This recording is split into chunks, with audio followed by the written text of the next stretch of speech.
The stagecoach rattled to a stop in front of the dusty depot in Muskogee, Indian Territory, and Adelaide Grant stepped down into the sweltering August heat of 1878, carrying nothing but a worn carpet bag and secrets heavy enough to crush her lungs.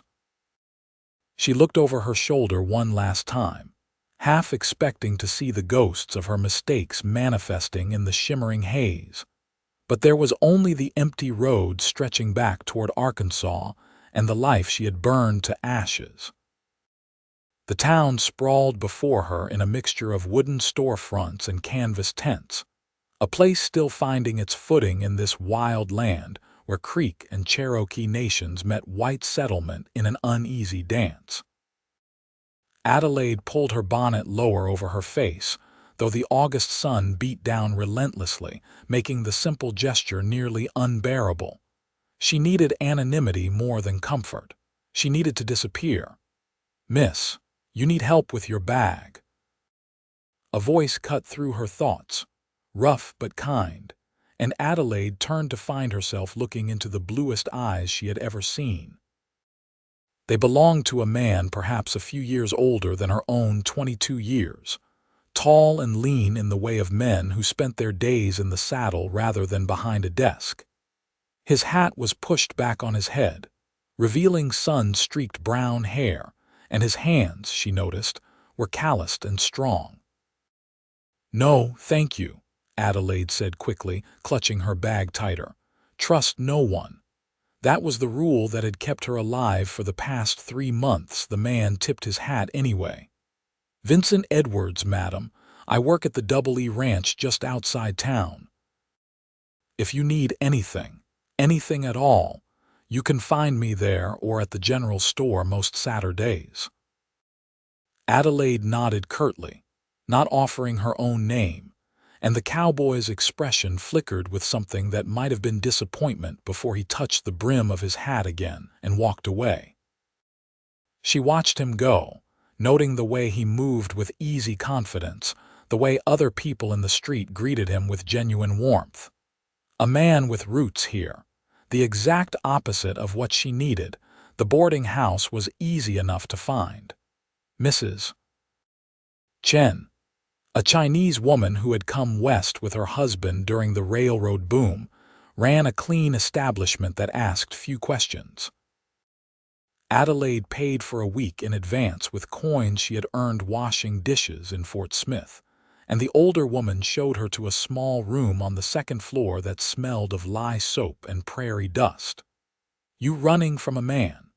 Mrs. Chen asked bluntly as Adelaide set her bag on the narrow bed. Adelaide's hands stilled. "What makes you say that?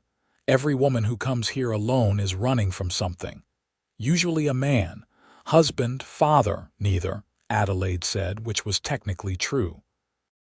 She was running from what she had done, from the consequences that would follow if anyone discovered her involvement in the fire that had consumed the Harrington mansion in Little Rock, from the knowledge that Clarence Harrington's death, ruled an accident, had been anything but. She had not meant to kill him. She had only meant to escape his control, the threats he had made after she had refused to continue their arrangement. But the lamp had fallen, the curtains had caught, and Adelaide had run.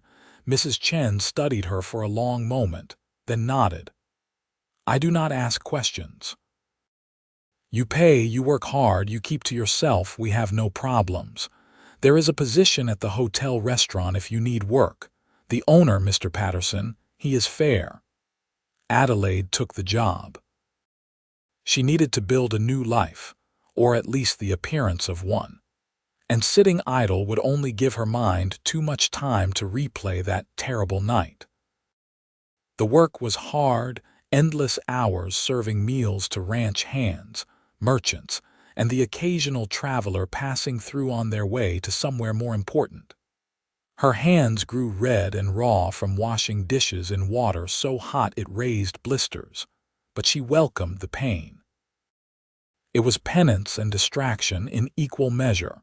She saw Vincent Edwards 3 times that first week. Each time he nodded politely, his blue eyes curious but respectful of her obvious desire for distance. He came to town on Saturday, just as he had said he would, loading supplies into a wagon with the help of a younger man he introduced to others as his brother Thomas. They had the same easy manner, the same sun-worn faces that spoke of honest labor under open skies. "You are staring, Mrs."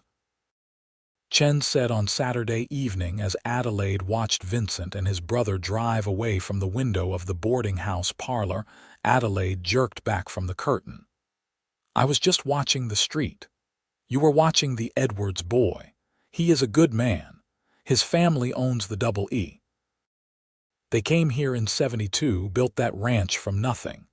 Lost the mother 2 years back to fever. Vincent, he runs it now with his father and brother."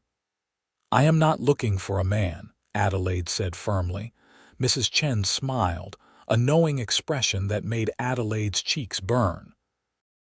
"Sometimes what we need finds us anyway." But Adelaide could not afford to be found, not by need or want or the kind of blue eyes that seemed to see past the careful walls she had constructed. She kept her head down, her hands busy, her heart locked away where it could not betray her. The second week brought a brief respite from the heat when storms rolled across the prairie, turning the streets into rivers of mud that made travel nearly impossible. The restaurant was quiet, and Adelaide found herself with rare moments of stillness.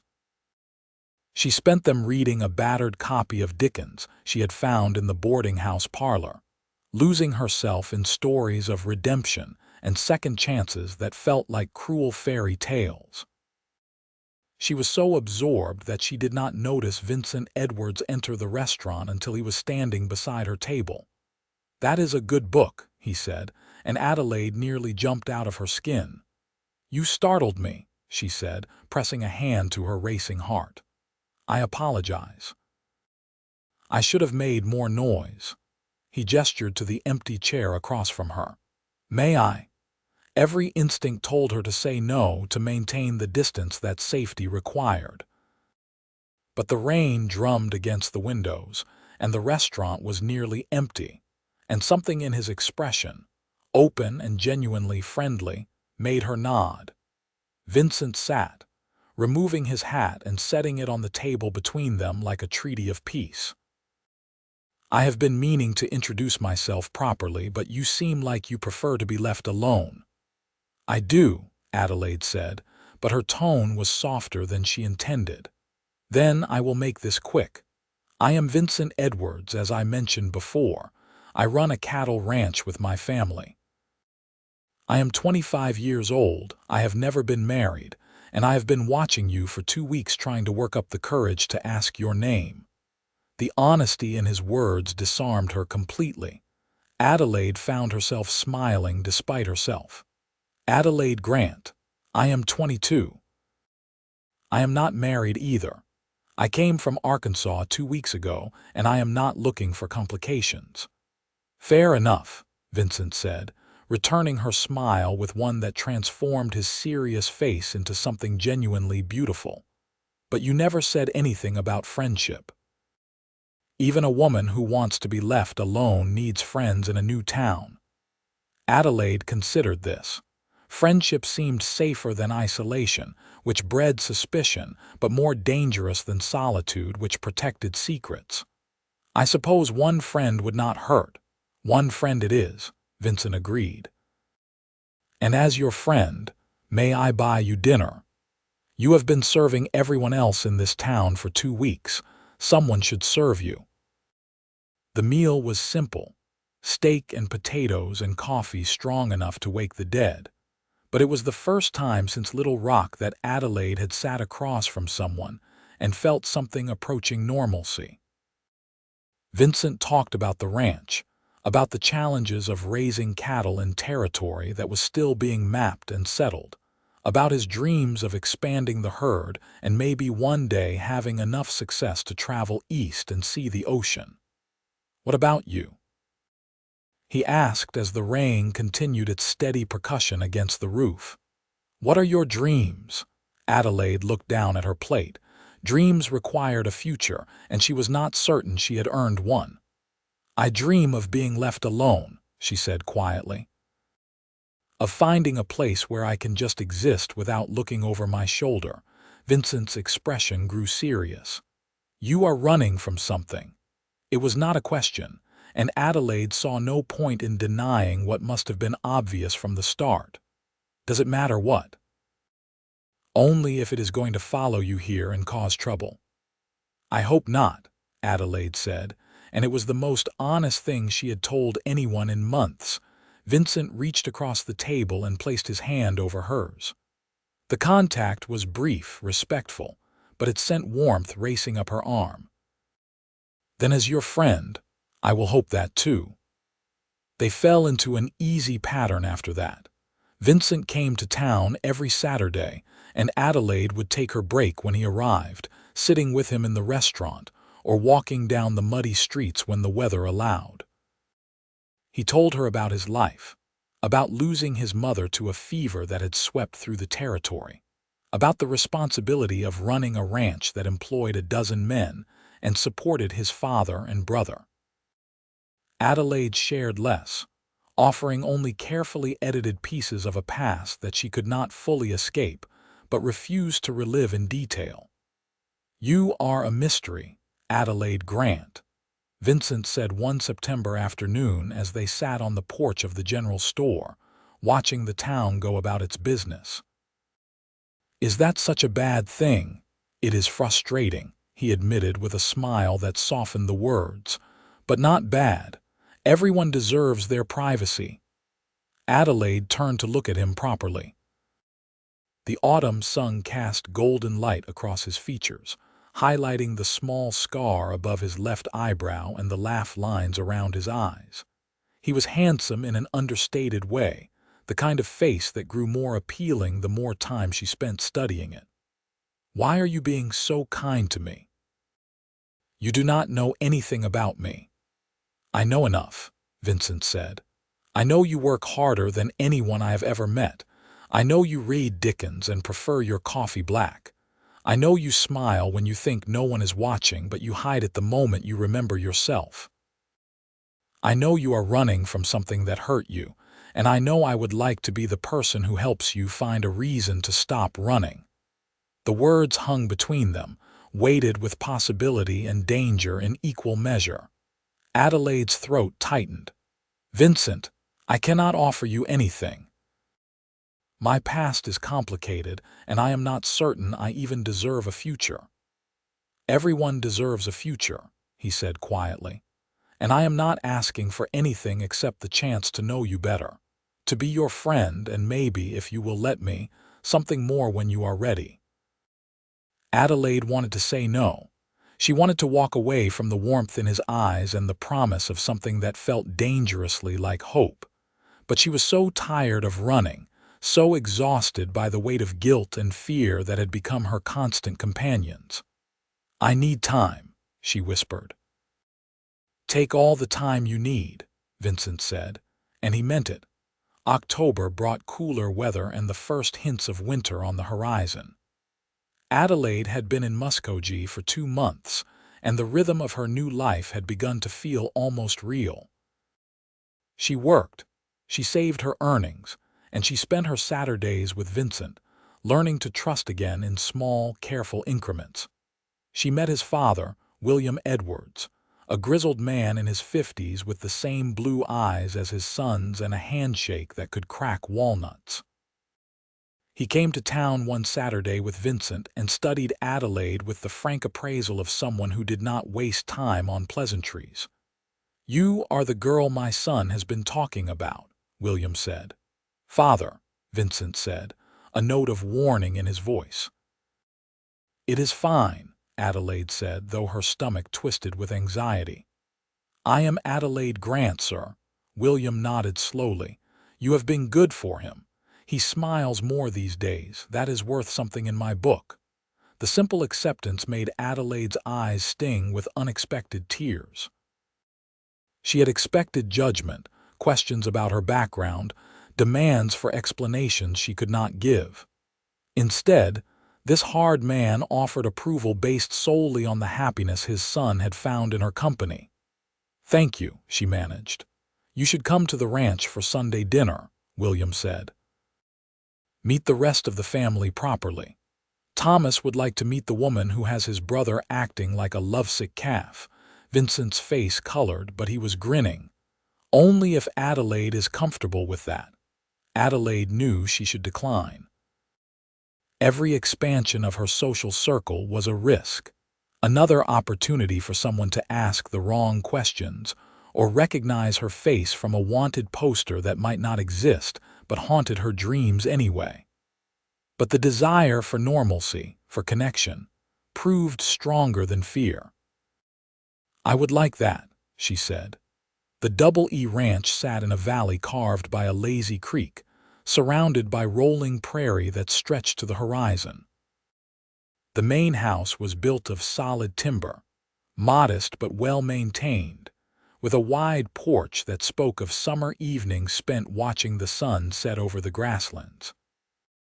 Vincent drove Adelaide out in the wagon Sunday afternoon, pointing out landmarks along the way and introducing her to the handful of ranch hands they passed. Thomas Edwards proved to be a younger, more exuberant version of his older brother, with the same blue eyes but a quicker laugh and less restraint. He was 21, still growing into the responsibility of running a ranch, and he greeted Adelaide with enthusiasm that made her feel immediately welcome.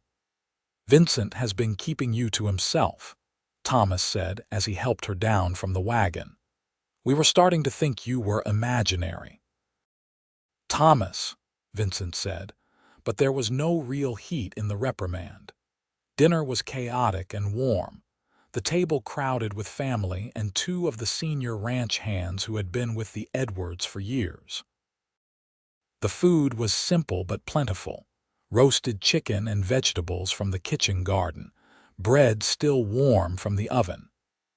Adelaide found herself relaxing despite her reservations, drawn into the easy camaraderie of people who clearly cared for one another. "So, Adelaide," William said as they cleared the plates, "Vincent tells me you came from Arkansas. What brought you all the way to Indian Territory?" The question was casual, but Adelaide felt the weight of multiple gazes settle on her. She chose her words carefully. "I needed a fresh start." Arkansas held too many painful memories. Lost family. One of the ranch hands, an older man named George, asked sympathetically. Adelaide nodded, allowing the assumption to stand. It was not entirely a lie. She had lost herself in Arkansas, lost any claim to the person she had been before Clarence Harrington, and his manipulations had pulled her into darkness. "This is a good place for fresh starts," William said, raising his coffee cup in a small salute. "The Edwards came here looking for the same thing after the war. Sometimes the best thing a person can do is leave the past behind and build something new." The words were clearly meant as reassurance, but they struck Adelaide with unexpected force. Could she truly leave the past behind? Or would it always be there, lurking at the edges of her new life, waiting to drag her back into the flames? After dinner, Vincent walked her through the ranch, showing her the barns and corrals, the small bunkhouse where the hands slept, the garden his mother had planted that Thomas now maintained with stubborn determination. The sun was setting, painting the sky in shades of orange and pink that seemed impossible in their beauty. "Thank you for coming today," Vincent said as they stood by the creek, watching the water catch the last light. "It meant a lot to me, having you here." "Your family is wonderful," Adelaide said honestly. "You are very lucky." "I know." Vincent turned to face her, his expression serious. "Adelaide, I need to tell you something, and I want you to listen before you respond." Her heart began to race. "All right." "I am falling in love with you," Vincent said simply. "I know we have only known each other 2 months, and I know you have parts of your past you are not ready to share. But I wake up every morning thinking about you, and I go to sleep every night grateful that you came to Muskogee. I am not asking you to say it back or even to feel the same way. I just needed you to know." Adelaide stared at him, her mind a chaos of emotion. Fear, because love meant vulnerability and trust she was not certain she could give. Hope, because Vincent Edwards represented everything she had thought she lost the right to want. Longing, because despite every logical reason to protect her heart, she had been falling for him too, slowly and inevitably, as the turn of seasons. "Vincent, I am not who you think I am," she said, her voice breaking. "Then tell me who you are," he said gently. "Tell me the truth, whatever it is." The words crowded her throat, desperate to escape. She wanted to confess everything, to lay her soul bare and accept whatever judgment followed. But the fear was too great, the risk too high. If Vincent knew what she had done, he would turn away in disgust or worse, in pity. "I cannot," she whispered. "Please do not ask me to." Vincent cupped her face in his hands, his touch achingly tender. "Then I will not ask. I will wait until you are ready, however long that takes. What if I am never ready? What if my past is too dark for you to accept?" "There is nothing you could tell me that would change how I feel," Vincent said with absolute certainty. "But I will not force your secrets from you. When you are ready to trust me with the whole truth, I will be here." Adelaide closed her eyes, letting tears slip down her cheeks that Vincent brushed away with his thumbs. She did not deserve this man, this impossible kindness, but she wanted him with a desperation that terrified her. "I am falling in love with you too," she admitted in a voice barely above a whisper. "And it scares me more than anything I have ever faced." Vincent kissed her then, a soft press of lips that held more promise than passion, and Adelaide felt something in her chest crack open. For the first time since the fire, she allowed herself to believe that perhaps redemption was possible, that perhaps she could build a future worth living. November arrived with cold winds and the first dusting of snow. Adelaide's position at the restaurant had become permanent, and Mrs. Chen had reduced her rent in exchange for help with the laundry. The routine of her days was comforting, predictable, and for the first time in months, Adelaide slept without nightmares of flames and smoke. Vincent courted her properly, with a respect for propriety that made Mrs. Chen approve and the other boarding house residents whisper about wedding bells. He brought her small gifts, a ribbon for her hair, a book of poetry he thought she might enjoy, wildflowers preserved despite the coming winter. They spent hours talking, sharing dreams and fears in carefully measured doses, building a foundation of trust that Adelaide both cherished and feared. She told herself that the past would stay buried, that Clarence Harrington's death would remain an unfortunate accident in the records of Little Rock, Arkansas.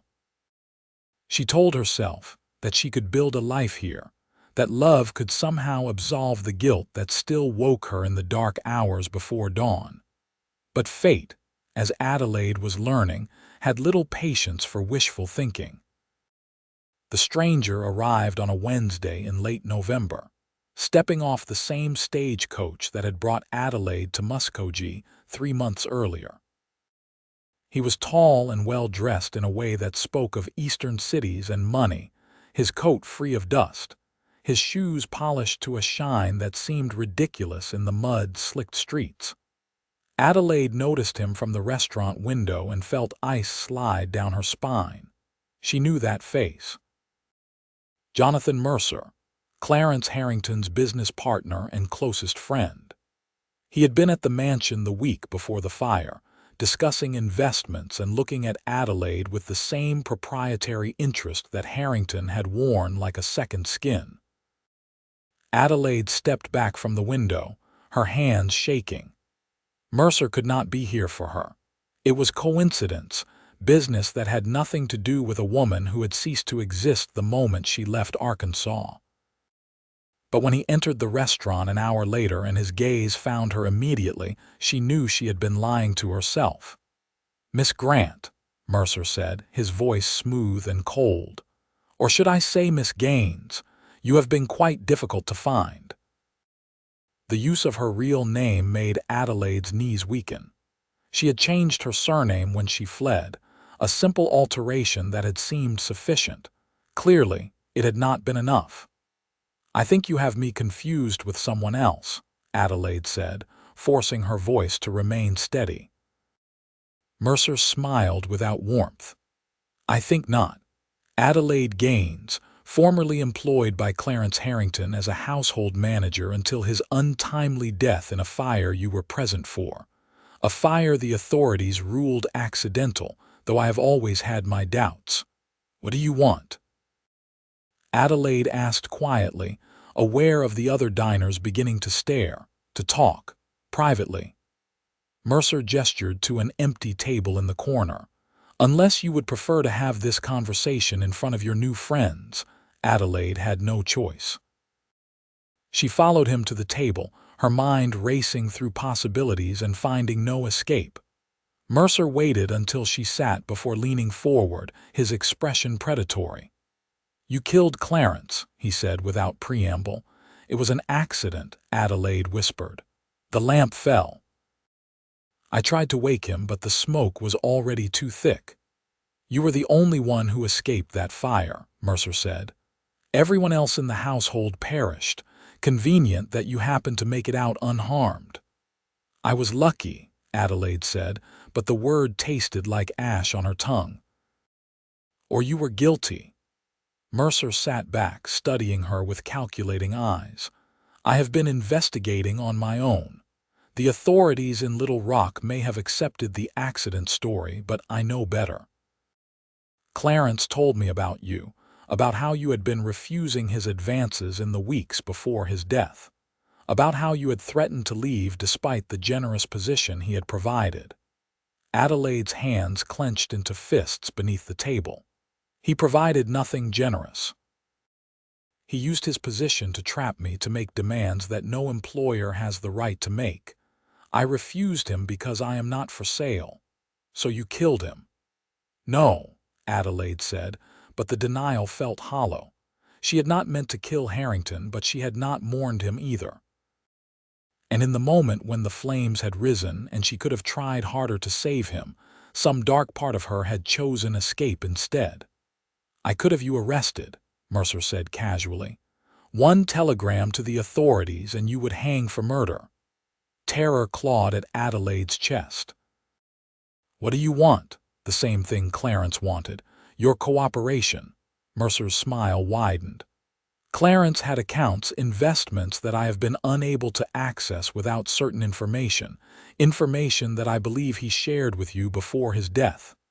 "He told me nothing," Adelaide said. "I do not believe you.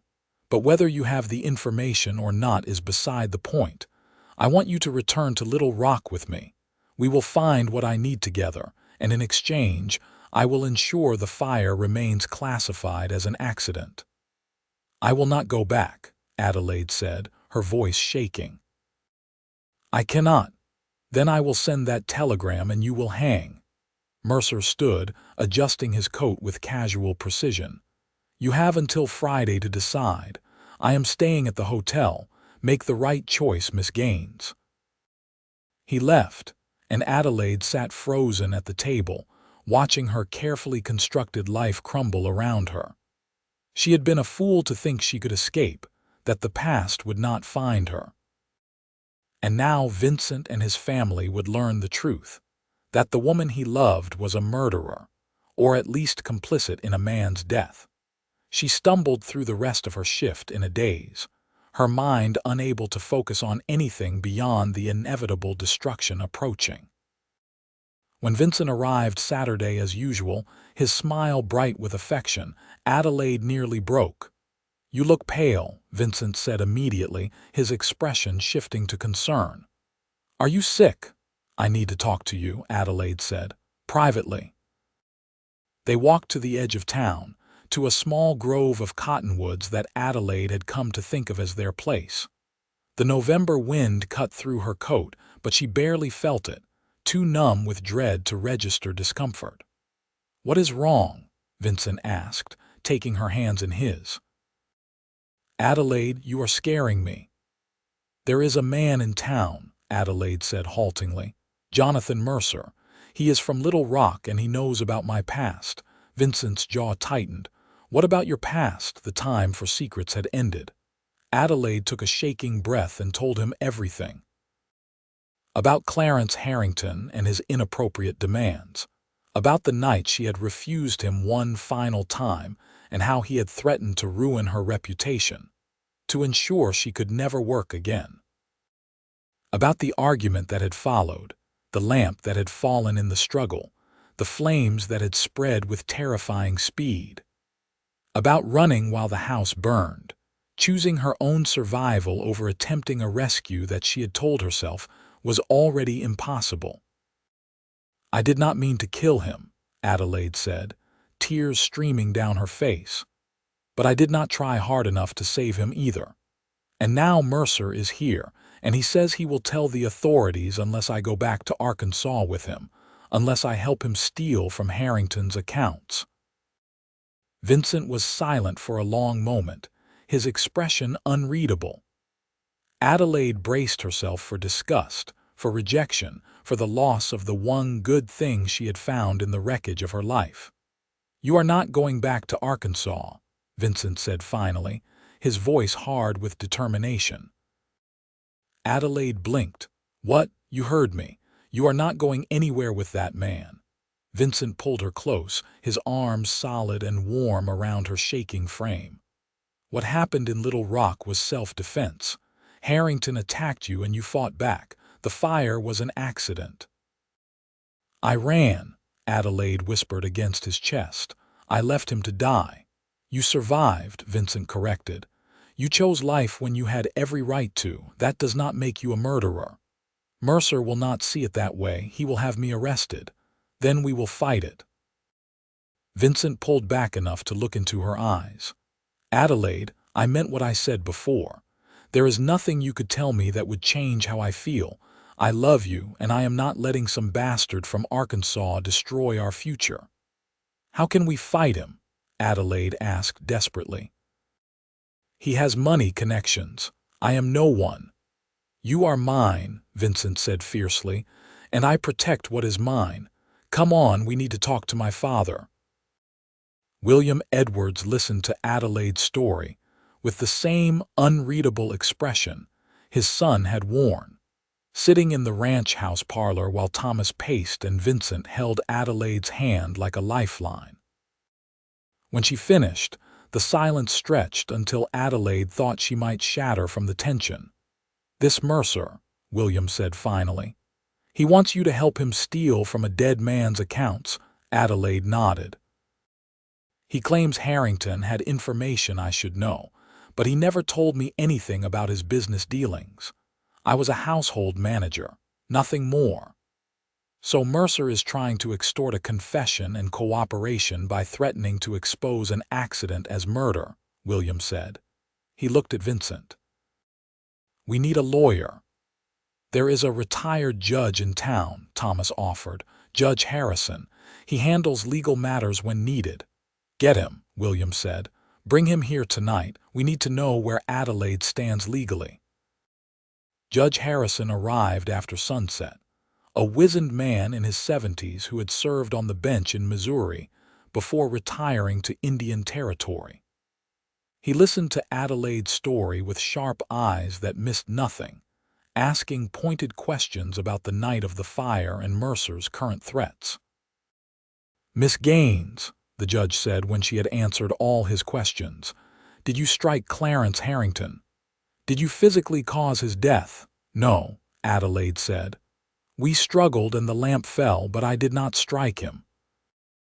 I tried to reach him when the flames started, but the smoke was too thick. I could not breathe, could not see. I ran." "Then you committed no crime," Judge Harrison said firmly. "What you describe is a tragic accident, Harrington's death, however unfortunate, cannot be laid at your feet.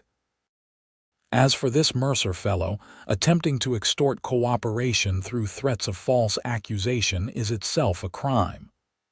But he could still have me arrested, Adelaide said. He could lie to the authorities. He could try, the judge agreed. But without evidence of wrongdoing, and with testimony from you and character witnesses here in Muskogee, I doubt any charges would stick. More importantly, if Mercer makes this accusation public, he opens himself up to scrutiny.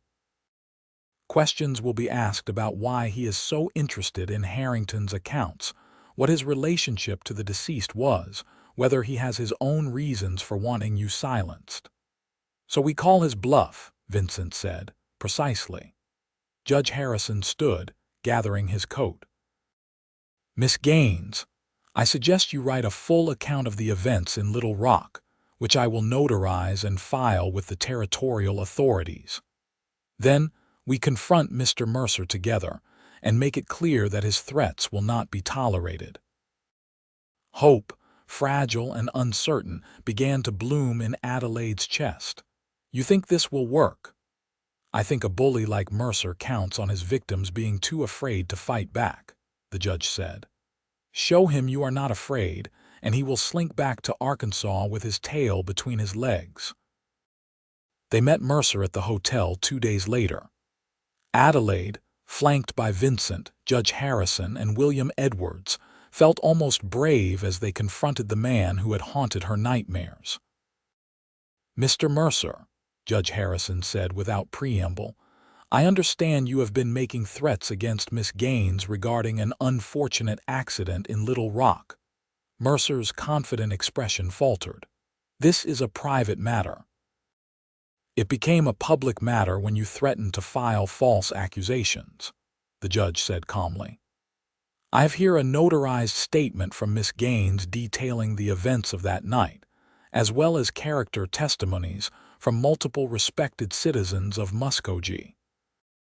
If you choose to pursue your accusations, you will find yourself facing questions about your own conduct and business dealings with the late Mr. Harrington. Are you threatening me? Mercer demanded. I am informing you of the legal consequences of your actions, Judge Harrison said. Miss Gaines has committed no crime. You, however, have attempted extortion, which is a serious offense. I suggest you board the next stage back to Arkansas and trouble this young woman no further. Mercer looked at Adelaide, his expression cold with fury. This is not over.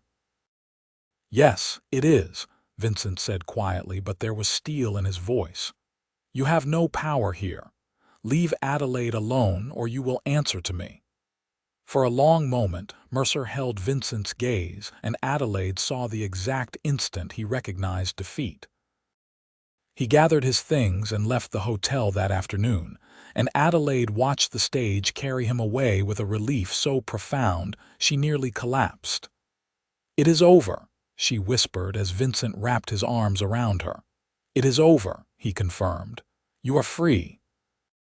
December brought snow that blanketed the prairie in white silence, transforming Muskogee into something out of a storybook. Adelaide celebrated her first Christmas in Indian Territory, surrounded by the Edwards family, feeling more at home than she had since childhood.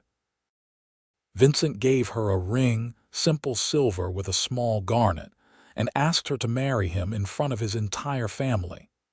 Adelaide said yes through happy tears, and they were married in January 1879 by Judge Harrison himself, with Mrs. Chen and half the town in attendance. Adelaide wore a dress of cream-colored wool that Mrs. Chen had helped her sew, and Vincent looked so handsome in his Sunday best that Adelaide could barely breathe when she saw him waiting at the altar of the small church. I love you, Vincent said as they exchanged vows, his voice clear and certain.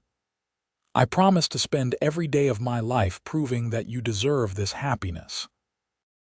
I love you too, Adelaide whispered back, believing for the first time that perhaps she did deserve this, that perhaps the future was not something she needed to earn but something she could simply accept. They moved into a small house on the Double E property, a cabin that Vincent and Thomas had spent months preparing. It was modest but comfortable, with a stone fireplace and windows that looked out over the rolling prairie. Adelaide decorated it with curtains sewn from fabric. Vincent bought in town and planted herbs in pots that she kept on the kitchen windowsill, even through winter. Marriage to Vincent was easier than Adelaide had imagined.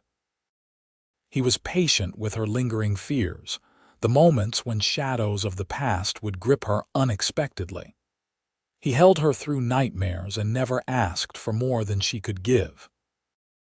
In return, Adelaide learned to trust again, to open her heart fully to the man who had given her a future when she had been convinced she had forfeited the right to one. She learned the rhythms of ranch life, helping with the garden in spring and preserving food for winter.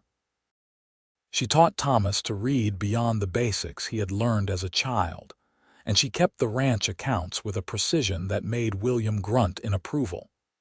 She became part of the community, volunteering at the church and helping Mrs. Chen with her boarding house when extra hands were needed. In April, Adelaide realized she was pregnant. The discovery brought equal measures of joy and terror. How could she be a mother when her own past was so stained? But Vincent was ecstatic, already planning improvements to the cabin, and talking about names with an enthusiasm that made Adelaide fall in love with him all over again. Their son was born in December 1879. A healthy baby with his father's blue eyes and a powerful set of lungs that kept the entire household awake for the first month. They named him Samuel William Edwards, and Adelaide held him with shaking hands, overwhelmed by the rush of fierce protective love. "He is perfect," Vincent said, sitting beside her bed with his arm around her shoulders, "just like his mother." "I am not perfect," Adelaide said, unable to look away from Samuel's tiny face. "You are to me," Vincent said. "You are brave and strong, and you chose to keep living when it would have been easier to give up. That is perfect enough." Adelaide learned to believe him. As months turned into years, the shadows of her past receded further, becoming something she had survived rather than something she was defined by. She and Vincent built a life filled with laughter and hard work, with family dinners and quiet evenings on the porch watching the sun set over land they had made their own. Samuel was joined by a daughter, Clara, in 1882, and then another son, Jacob, in 1884. The cabin grew crowded, and Vincent built an addition with Thomas's help, adding rooms that filled with the noise and chaos of children. Adelaide threw herself into motherhood with the same determination she had once used to survive, determined to give her children the security and love she had lost so young. She told them stories of adventure and redemption, of second chances, and the power of choosing kindness over bitterness. She taught them to read and to think critically, to question injustice while showing compassion. And she loved them with a fierceness that sometimes surprised her, this woman who had once thought herself beyond redemption. The Double E prospered under Vincent's management and William's steady guidance. They expanded the herd, hired more hands, and built a reputation for quality cattle that spread across Indian Territory and beyond. Adelaide managed the household and the accounts, her eye for detail and organization proving invaluable as the operation grew.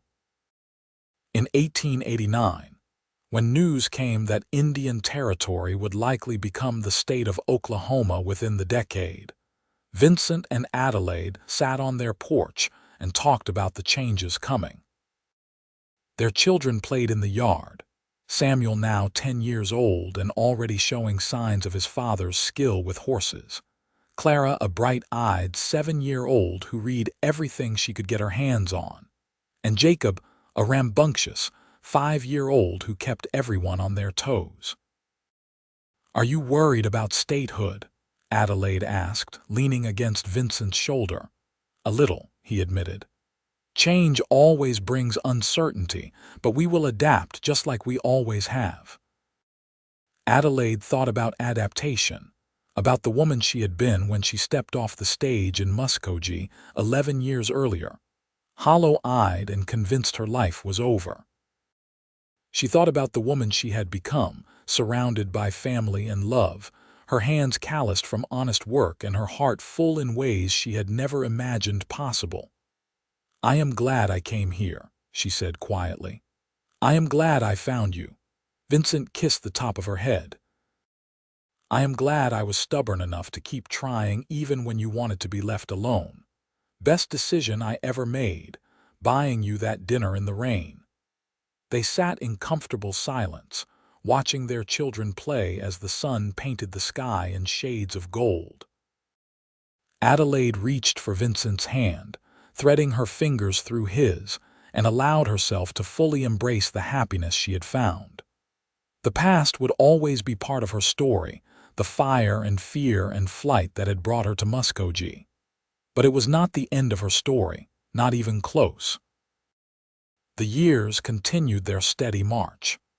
William Edwards passed peacefully in his sleep in 1891, and they buried him on the ranch he had built, overlooking the valley he had loved. Thomas married in 1893, a schoolteacher from Fort Gibson who brought laughter and organization to his chaotic bachelor existence.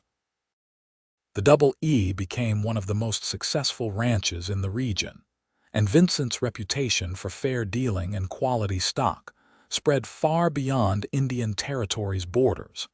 Adelaide watched her children grow with pride and occasional heartache. Samuel, serious and responsible, took to ranching like he had been born for it, working alongside his father with dedication that made Vincent's chest puff with pride. Clara, brilliant and curious, announced at 15 that she intended to become a teacher, and Adelaide helped her prepare for the examinations that would allow her to attend the new normal school being established in Tahlequah. Jacob, charming and quick-witted, showed an aptitude for business that suggested he might be the one to expand the ranch's reach even further. In 1898, Adelaide turned 42, and Vincent threw her a party that brought together everyone they had come to know and love over 2 decades in Muskogee.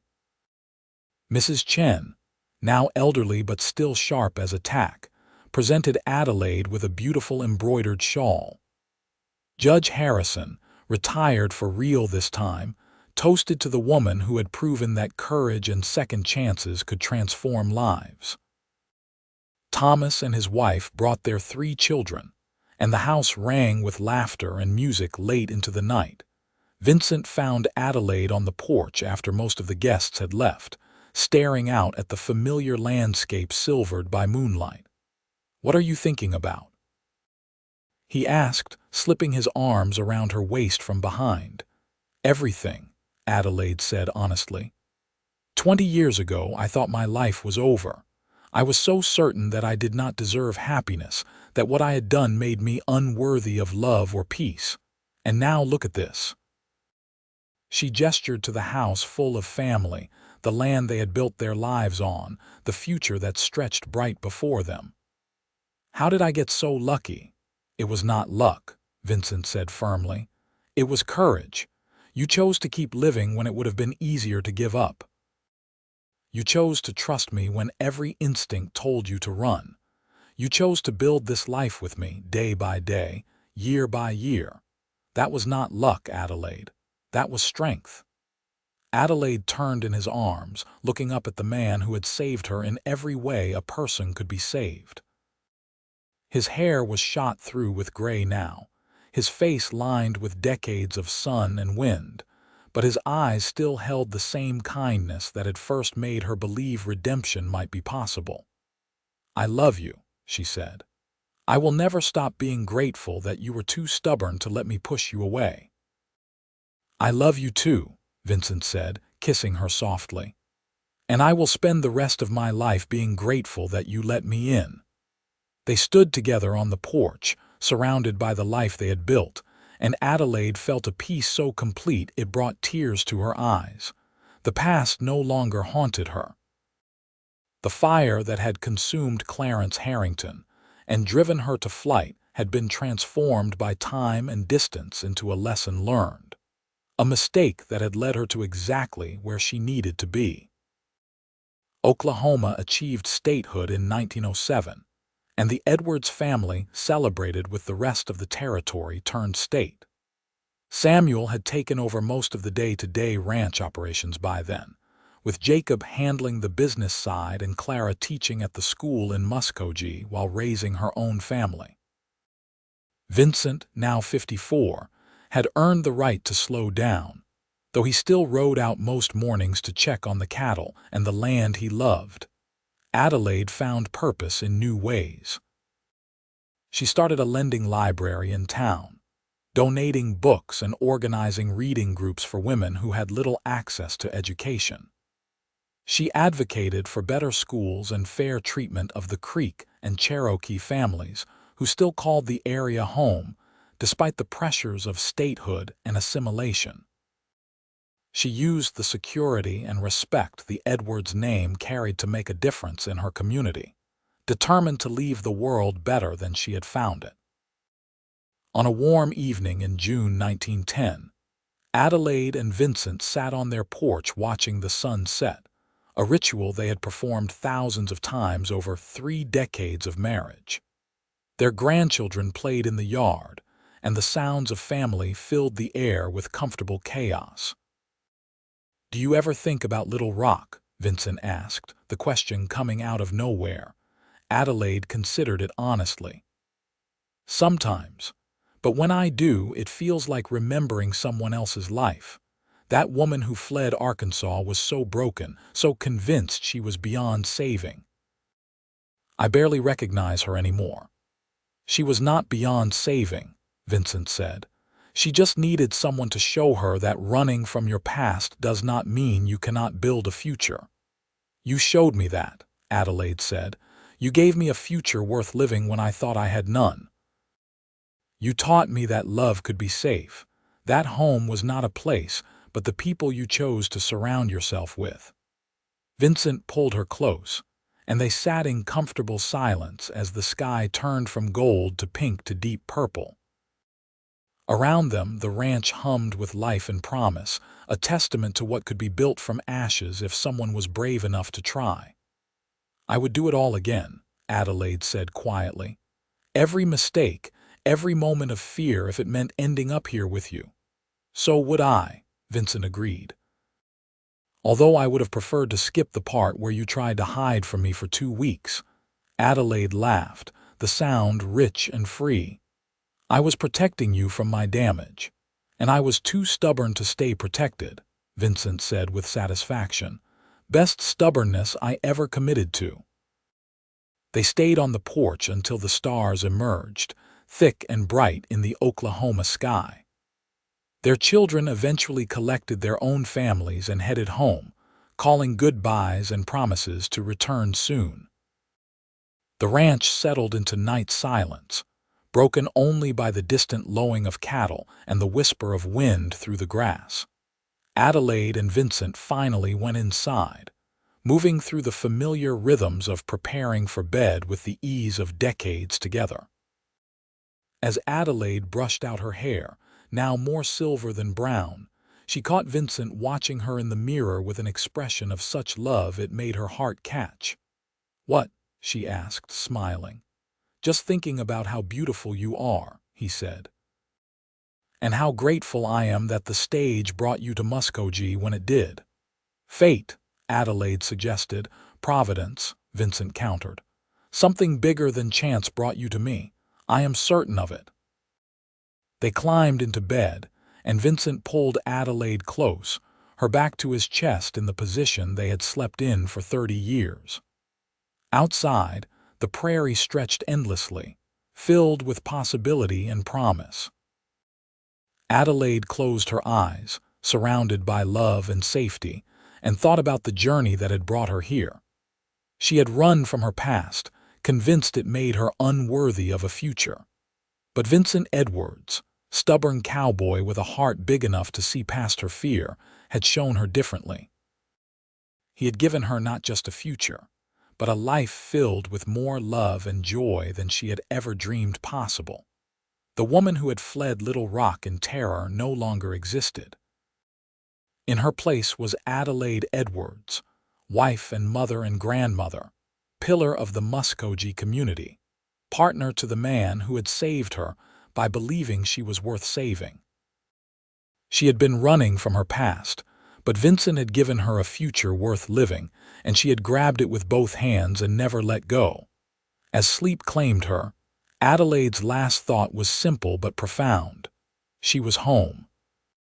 Not just in the physical house she and Vincent had built, but in the life they had created together, in the love that had transformed her from a frightened woman on the run into someone who knew, bone deep, that she deserved happiness.